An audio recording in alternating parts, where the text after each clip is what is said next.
Hello बच्चों। तो शुरू करते हैं बच्चों हम अपना आज का लेक्चर 1 हमने करा था मैक्रो इकोनॉमिक्स का।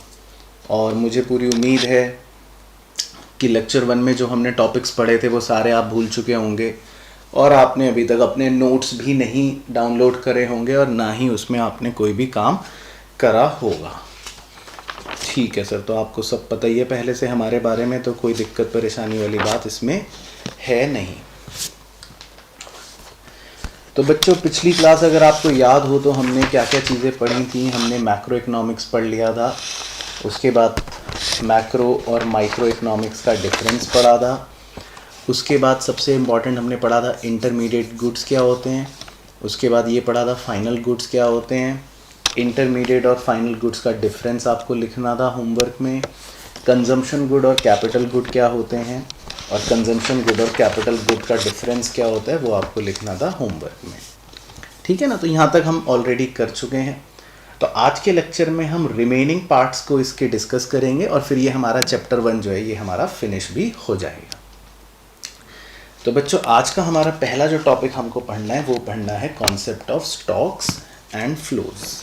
ठीक है, तो ये कॉन्सेप्ट ऑफ स्टॉक और फ्लो क्या होता है तो आप ध्यान से पहले सुनना बच्चों। एक डायग्राम यहाँ पर है, आप देखो पहले इस डायग्राम को। इस डायग्राम में आप देखो कि ये पानी जो है नलके में से निकलकर बाल्टी के अंदर इकट्ठा होता रहा है। तो ये जो लगातार बह रहा है जो पानी ये है फ्लो, इसको बोलते हैं फ्लो। और जो ये इकट्ठा हो गया एक जगह इसको बोलते हैं स्टॉक। तो डेफिनेशन के हिसाब से फ़र्क ये होता है बच्चों कि स्टॉक जो होता है स्टॉक के अंदर हम क्वांटिटी मेजर करते हैं किसी भी वेरिएबल की at a particular point of time. ठीक है, लेकिन फ्लो के अंदर हम क्वांटिटी मेजर करते हैं किसी भी वेरिएबल की during a period of time या over a period of time. ये मेन डिफरेंस होता है हमारे स्टॉक में और फ्लो में। एक दूसरा उदाहरण और देता हूँ आपको। जैसे अगर आपने देखा होगा बच्चों, आप किसी पर्टिकुलर अपने फ़ोन से किसी की पिक्चर क्लिक करते हैं तो वो एक पर्टिकुलर पॉइंट ऑफ टाइम पर आपको बता देता है, एक मोमेंट कैप्चर हो जाता है जिसको हम स्टॉक बोल सकते हैं। लेकिन अगर आप अपने मोबाइल फ़ोन से किसी की एक वीडियो रिकॉर्डिंग बनाते हैं जो 5 सेकंड 10 सेकंड 1 मिनट 5 मिनट की है, या ये जो वीडियो भी आप देख रहे हैं आधे घंटे की जो है, तो ये वीडियो भी एक तरह से क्या है पर्टिकुलर ये during a period of time के वेरिएबल्स को मेजर कर रही है, तो इसको हम फ्लो बोल सकते हैं। तो इसी तरह इकोनॉमी में भी बहुत से वेरिएबल्स स्टॉक वेरिएबल्स होते हैं और बहुत से वेरिएबल्स फ्लो वेरिएबल्स होते हैं। तो इसका उदाहरण जो है ये वाला यहाँ पे डायग्राम से आप देख के समझ सकते हो। खैर फिर इसके कुछ एग्जांपल्स आपको दे रखे हैं स्टॉक्स के और फ्लो के। वो सारे एग्जांपल जो हैं बहुत ही जेनरिक एग्जांपल्स हैं। अब एग्ज़ाम में जो क्वेश्चन मेनली पूछता है वो ये पूछ लेता है जो इम्पॉर्टेंट है कि स्टॉक में और फ्लो में क्या डिफरेंस है। तो इस पर हम चर्चा कर लेते हैं कि स्टॉक में और फ्लो में क्या डिफरेंस होता है। तो बच्चों देखो, जैसा पहला तो मीनिंग है कि स्टॉक जो होता है उसको हम मेजर करते हैं at a particular point of time, लेकिन फ्लो को हम मेजर करते हैं over a period of time. दूसरा है स्टॉक में टाइम डायमेंशन। स्टॉक में कोई भी टाइम डायमेंशन नहीं होता, लेकिन फ्लो में एक टाइम डायमेंशन होता है, 30 सेकंड 1 साल 15 मिनट कुछ भी। इसीलिए स्टॉक को बोलते हैं ये एक स्टैटिक कॉन्सेप्ट है, मतलब एक जगह ठहरा हुआ है। लेकिन फ्लो जो है वो एक डायनामिक कॉन्सेप्ट है, बड़ा कॉन्सेप्ट है जिसमें मूवमेंट है। और फिर सबसे इम्पॉर्टेंट है एग्जाम्पल्स। इन्हें अच्छे से लर्न करना है बच्चों, ये बहुत इंपॉर्टेंट होते हैं। एग्ज़ाम में क्वेश्चन जो होता है वो उल्टा आता है, वो इन आइटम्स में से कुछ आइटम्स दे के पूछता है कि बताओ ये स्टॉक है कि ये फ्लो है। तो ये जो आइटम्स हैं जैसे पॉपुलेशन या number of cars, money supply, ये हम बाद में भी पढ़ेंगे, national wealth, quantity of rice, ये सारी चीज़ें ऐसी हैं जिन्हें हम एक पर्टिकुलर पॉइंट पर मेजर करते हैं, इसीलिए इन्हें स्टॉक बोलते हैं। लेकिन जैसे नंबर ऑफ डेथ्स ड्यूरिंग 2016 मतलब 1 साल, कार मैन्युफैक्चर्ड ड्यूरिंग जनवरी मतलब 1 महीना, एक्सपेंडिचर या transactions in terms of money, जो भी हम खर्चे करते हैं तो जनरली खर्चे हम 1 साल के मेजर करते हैं। या इसके अलावा नेशनल इनकम, कोई भी इनकम जो होती है वो एक पर्टिकुलर पॉइंट ऑफ टाइम की नहीं होती है, वो कुछ टाइम पीरियड की होती है, चाहे 1 साल 1 महीना 1 दिन। क्वांटिटी ऑफ राइस प्रोड्यूस्ड, जो भी प्रोडक्शन होता है बच्चों वो भी एक टाइम पीरियड का होता है, 1 महीने का, 3 महीने का या 1 साल का।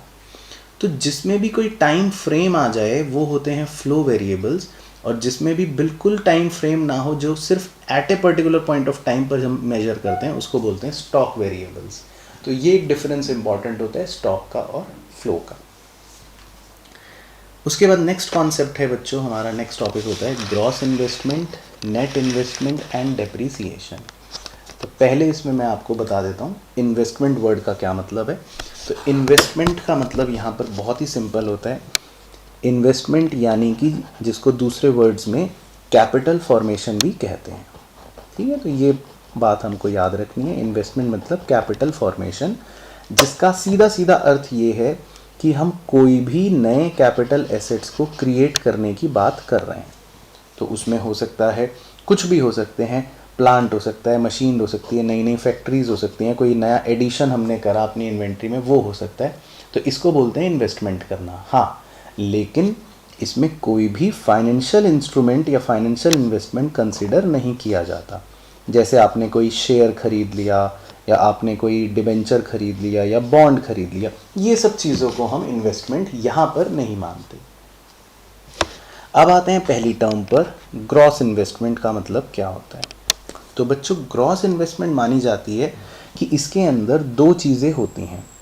एक स्टॉक इन्वेस्टमेंट। स्टॉक इन्वेस्टमेंट का मतलब कि जो भी प्रोड्यूसर अपने पास रॉ मटेरियल्स या कुछ इन्वेंट्रीज जो रखता है, उसको बोलते हैं स्टॉक इन्वेस्टमेंट। और दूसरा होती है प्रोड्यूसर के पास फिक्स्ड इन्वेस्टमेंट, जैसे कि उसके पास मशीनरी होगी, उसके पास बिल्डिंग होंगी, उसके पास इक्विपमेंट्स होंगे। तो इन सब चीज़ों को बोलते हैं ग्रॉस फिक्स्ड इन्वेस्टमेंट। तो अगर मैं नटशेल में बोलूं कि ग्रॉस इन्वेस्टमेंट का मतलब क्या, तो बिल्कुल आपको अच्छे से याद रखना है। ग्रॉस इन्वेस्टमेंट का मतलब ये कि इसके अंदर स्टॉक वाली इन्वेस्टमेंट भी आ गई और इसके अंदर फिक्स्ड वाली इन्वेस्टमेंट भी आ गई। इन दोनों को ऐड करके हम बोलेंगे ग्रॉस इन्वेस्टमेंट, ठीक है। तो ग्रॉस इन्वेस्टमेंट में याद रखना है बच्चों, 2 तरह की इन्वेस्टमेंट, कौन कौन सी, स्टॉक इन्वेस्टमेंट और फिक्स्ड इन्वेस्टमेंट। तो ये तो हो गई हमारी ग्रॉस इन्वेस्टमेंट। अब बच्चों, ग्रॉस इन्वेस्टमेंट जो हमारे पास बिल्डिंग है, इक्विपमेंट है, रॉ मटेरियल्स हैं, इक्विपमेंट्स हैं, ये सारी चीज़ें धीरे धीरे धीरे धीरे इस्तेमाल करते करते करते थोड़ा थोड़ा घिसती रहती हैं। मतलब ये लिखा है कि capital goods suffer wear and tear and obsolescence during the production process. तो जब इन चीज़ों में से हम इनका डेप्रीसिएशन डिडक्ट कर देते हैं, तो उसको बोलते हैं नेट इन्वेस्टमेंट। तो यानी कि एक सिंपल सी बात बन गई कि नेट इन्वेस्टमेंट का मतलब ये कि जब ग्रॉस इन्वेस्टमेंट में से हम डेप्रीसिएशन डिडक्ट कर देंगे उसका, तो हमारे पास जो वैल्यू बचेगी उसको बोलेंगे नेट इन्वेस्टमेंट। यानी कि मैथमेटिकली आपको बताएं कितना सिंपल हो गया। Mathematically net investment is equal to gross investment minus depreciation, ठीक है। तो समझ आया। तो इसको एक बार फटाफट से यहाँ पे रिवाइज करवा देता हूँ। ओहो, होमवर्क नहीं किया करोगे भी नहीं। ग्रॉस इन्वेस्टमेंट का मतलब क्या? ग्रॉस इन्वेस्टमेंट का मतलब जिसमें एक इन्वेस्टमेंट आ गई स्टॉक इन्वेस्टमेंट, जो आप रॉ मटेरियल वगैरह वगैरह खरीदते हो, और दूसरी आ गई फिक्स्ड इन्वेस्टमेंट, जिसमें आप बिल्डिंग, इक्विपमेंट, प्लांट या ये सारे एडिशंस करते हो। तो अब जब इन सब को आप यूज़ करोगे प्रोडक्शन में, तो कुछ नॉर्मल वेयर एंड टीयर तो हो गई, इनका कुछ नुकसान हो जाएगा वैल्यू का, यानी कि डेप्रीसिएशन हो जाएगा। तो जब हम ग्रॉस इन्वेस्टमेंट में से डेप्रीसिएशन माइनस कर देते हैं, तो जो हमारे पास बच गया उसको बोल देते हैं नेट इन्वेस्टमेंट। क्लियर? सिंपल? चलो ठीक है सर। अब इसके बाद है अगला एक छोटा सा मिनी कॉन्सेप्ट, डेप्रीसिएशन। कि डेप्रीसिएशन क्या होता है। तो डेप्रीसिएशन तो आप सभी बच्चों को अकाउंट्स वाले सर ने क्लास 11th में भी पढ़ाया होगा, और आप सब ऑलरेडी इसके बारे में जानते ही होंगे सारी चीज़ें। हाँ, बस इसके कुछ दूसरे नाम भी हैं, वो मैं आपको बता देता हूँ। डेप्रीसिएशन को कैपिटल कंजम्पशन अलाउंस भी कहते हैं, या कंजम्पशन ऑफ फिक्स्ड कैपिटल के नाम से भी ज़्यादातर लोग जानते हैं। तो ये डेप्रीसिएशन क्या होता है, ठीक है बच्चों। तो डेप्रीसिएशन का मतलब बहुत ही सिंपल होता है कि जैसे मैं एक सिंपल एग्जांपल लेता हूँ। ये मेरा पेन है, इस पेन को आप समझ लो ये मेरा एक एसेट है, तो जब मैं इस एसेट को पूरे साल यूज़ करूँगा तो थोड़ा थोड़ा ये एसेट का नॉर्मल वेयर एंड टियर होना शुरू हो जाएगा। ये रबड़ यहाँ से थोड़ा सा घिसनी शुरू हो जाएगी, इसकी निब थोड़ा सा हो सकता है डैमेज होनी शुरू हो जाएगी। तो डेप्रिसिएशन जो होता है वो माना जाता है आम तौर से 2 रीज़न्स की वजह से होते हैं। एक, normal wear and tear. Normal wear and tear का मतलब ये होता है कि जब हम कोई भी एसेट को यूज़ करते हैं तो उसकी वैल्यू धीरे धीरे अपने आप आमतौर पर गिरनी शुरू हो जाती है। दूसरा कारण जो होता है डेप्रिसिएशन का वो होता है एक्सपेक्टेड ऑब्सोलिसेंस।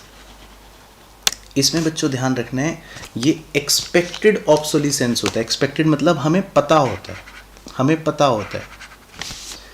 जैसे मैं इसका एक एग्जांपल देता हूँ, फॉर एग्जांपल मोबाइल फ़ोन, ठीक है, फॉर एग्जांपल मोबाइल फ़ोन। अब मोबाइल फ़ोन जो है उसका मुझे एक्सपेक्टेड है, मुझे पता है कि ये मोबाइल फ़ोन जो आज मेरे पास है, अगर मैं इसको 5 साल बाद देखूंगा तो ज़रूरी नहीं है कि ये सिर्फ वियर एंड टियर की वजह से इसकी वैल्यू कम होगी।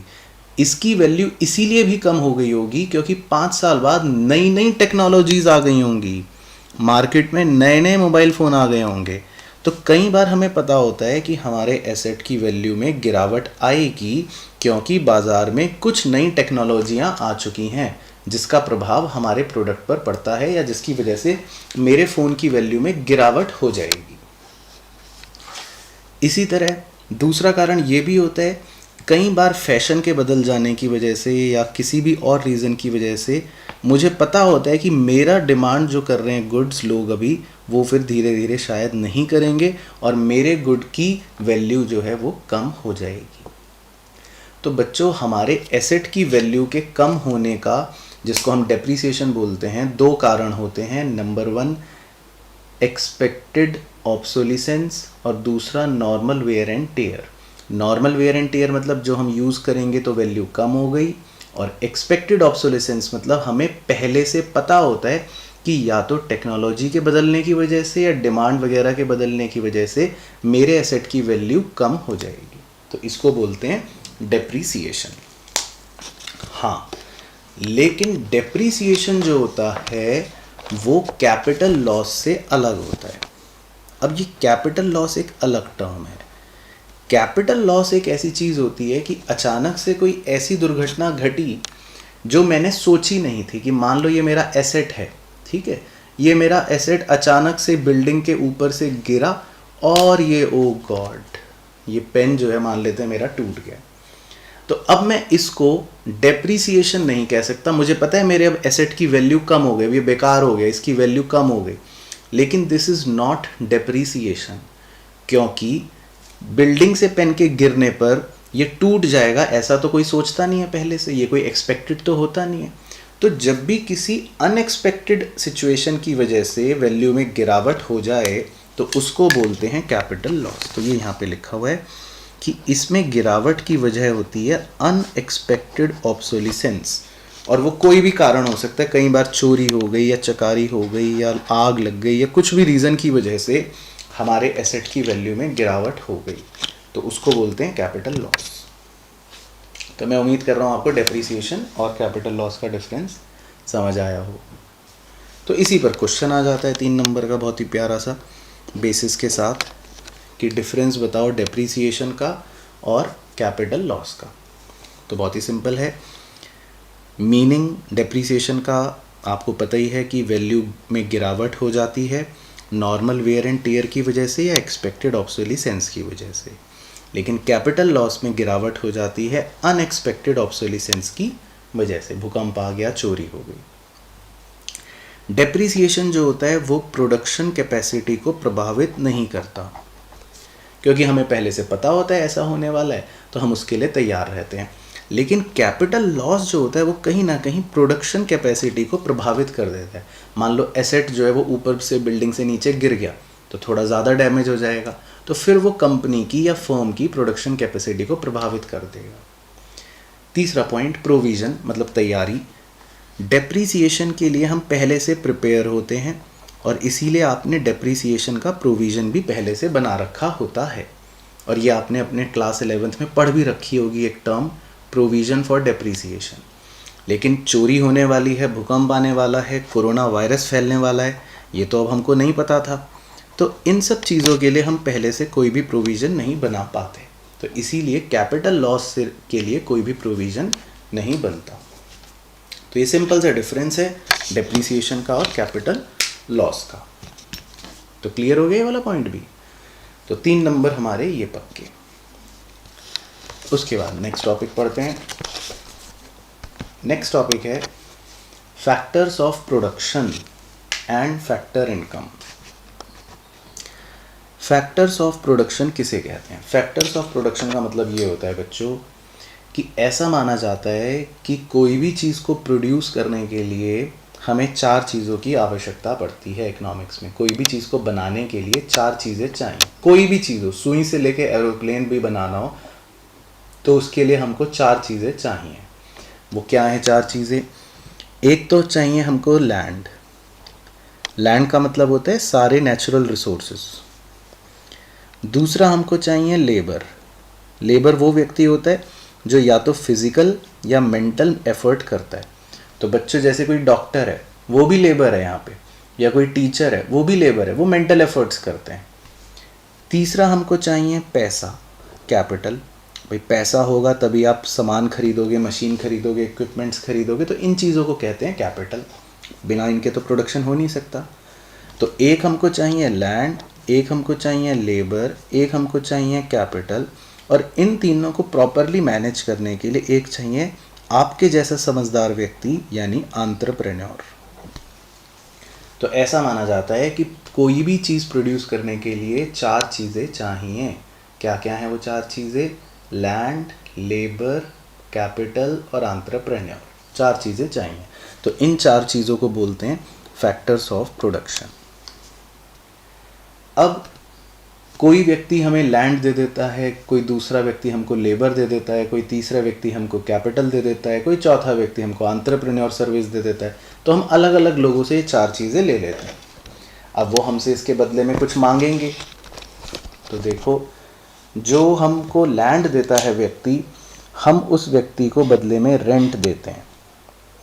फिर जो व्यक्ति हमको लेबर की सर्विसेज प्रोवाइड करता है, हम उसको बदले में वेजेस दे देते हैं कि ये लो, पैसे ले लो अपनी दिहाड़ी। जो व्यक्ति हमको कैपिटल यानी पूंजी देता है, उसको हम बदले में इंटरेस्ट दे देते हैं। ये आपको अकाउंट्स वाले सर ने भी सिखाया होगा कि कैपिटल देने पर बदले में इंटरेस्ट मिलता है। और जो व्यक्ति एंटरप्रेन्योर की सर्विस देता है, मतलब कि जो सबको संभालता है वो व्यक्ति, उसको बदले में हम फिर मुनाफा यानी प्रॉफिट दे देते हैं।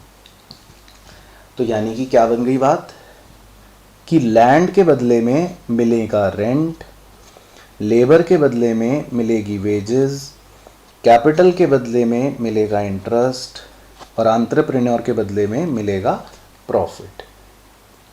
तो इन 4 चीज़ों को बोलते हैं, 1 2 3 4, इन 4 चीज़ों को बोलते हैं फैक्टर इनकम। फैक्टर इनकम का मतलब एक तरह से होता है मेहनत की कमाई। मेहनत की कमाई, उसको फैक्टर इनकम बोलते हैं इकोनॉमिक्स के अंदर। तो 4 फैक्टर्स इनकम होती हैं बच्चों, पूरे ब्रह्मांड में सिर्फ 4 ही फैक्टर इनकम होती हैं। तो एक बार रिवाइज करते हैं। तो कोई भी चीज़ बनाने के लिए आपको चाहिए 4 चीज़ें। Number 1 land, number 2 labour, number 3 capital, number 4 entrepreneur. Land के बदले में क्या मिलेगा? रेंट। लेबर के बदले में क्या मिलेगा? वेजेस। कैपिटल के बदले में क्या मिलेगा? इंटरेस्ट।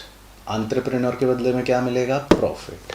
तो ये है बच्चों फैक्टर्स ऑफ प्रोडक्शन और उनके बदले में मिलने वाली फैक्टर इनकम। क्लियर? ठीक है सर। फिर आती है फैक्टर इनकम के बाद दूसरी इनकम, जिसको बोलते हैं ट्रांसफ़र इनकम। यानी कि ये आपकी तरह, आप बच्चों की तरह मुफ्त की कमाई।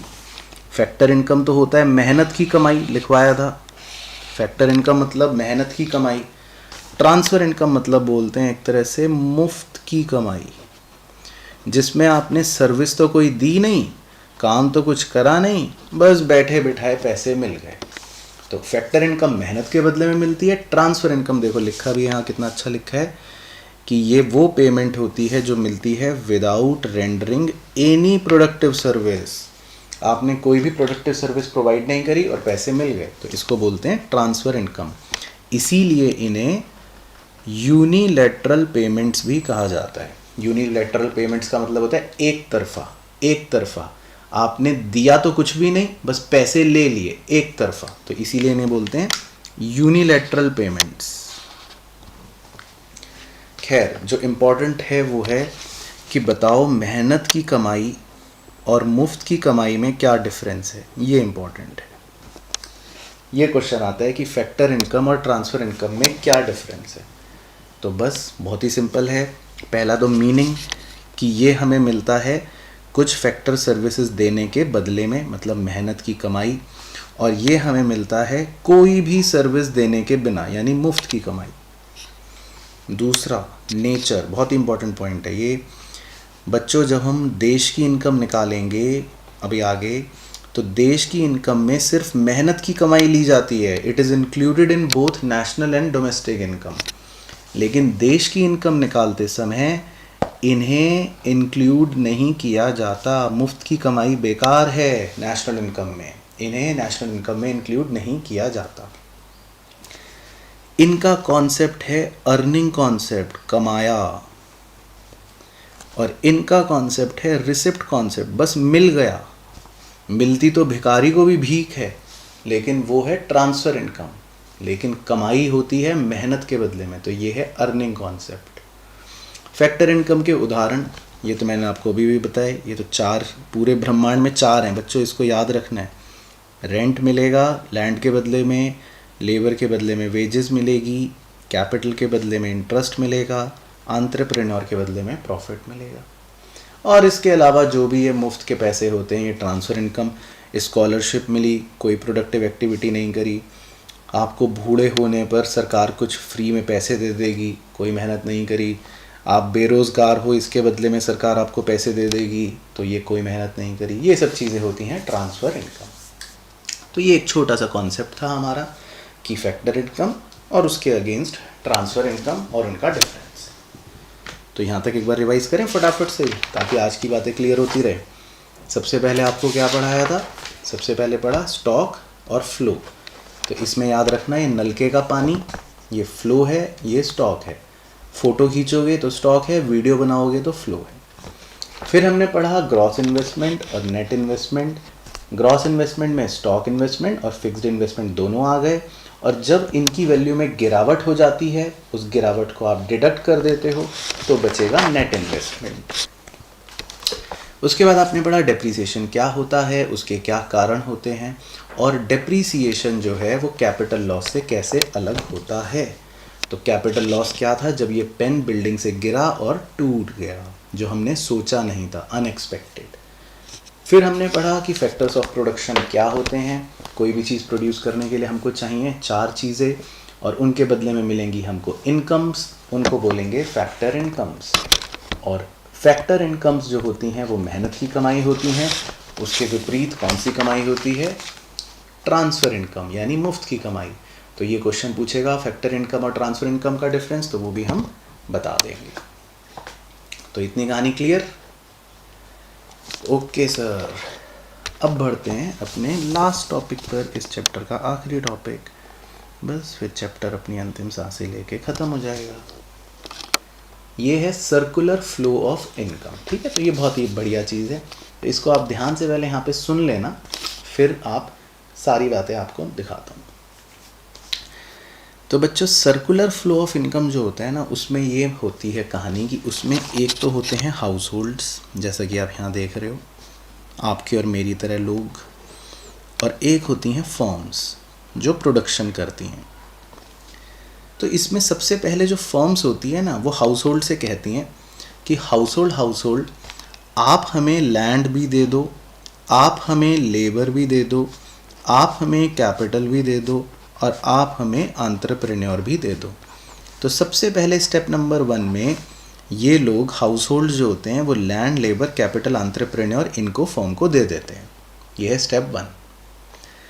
अब इसके बदले में लैंड के बदले में हाउस होल्ड कहता है मुझे क्या मिलेगा, वो कहता है इसके बदले में आपको रेंट मिलेगा। फिर हाउस होल्ड कहता है लेबर के बदले में क्या मिलेगा, वो कहते हैं वेजेस मिलेंगे।